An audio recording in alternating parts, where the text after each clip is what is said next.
কি মন খারাপ? একটা ছোট্ট গল্প বলি, মন ভালো হয়ে যাবে। প্রচন্ড ঝড় হচ্ছে, মাঝ সমুদ্রে জাহাজ চূর্ণ বিচূর্ণ, সবাই মারা গেল, কিন্তু একজন মানুষ ভাগ্যক্রমে ভাসতে ভাসতে একটা দ্বীপে চলে আসলো।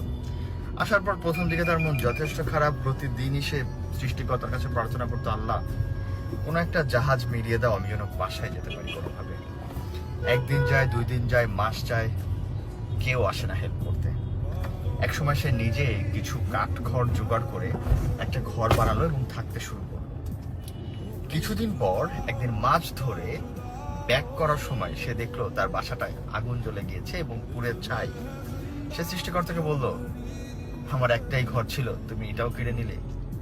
এভাবে সে সৃষ্টিকর্তার উপরে বিলাপ করতে থাকলো আর নিজেকে শেষ করার জন্য সমুদ্রের দিকে পা বাড়ালো। সমুদ্রে ডুবে নিজেকে শেষ করার জন্য প্রতিজ্ঞাবদ্ধ মানুষটা সমুদ্রের পাড়ে যেতে যেতেই অবাক হয়ে দেখলো একজন নাবিক একটা জাহাজ নিয়ে তার কাছে হাজির।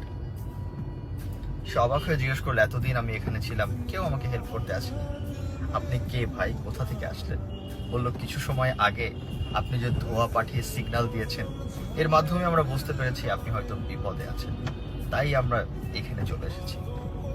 মোরাল অফ দ্য স্টোরি, আমরা সবসময় মন খারাপ করি, মাঝে মাঝে চিন্তা করি সৃষ্টিকর্তার এই ডিসিশনটা হয়তো আমার জন্য পারফেক্ট ছিল না, কিন্তু কেন উনি এমনটা করলেন?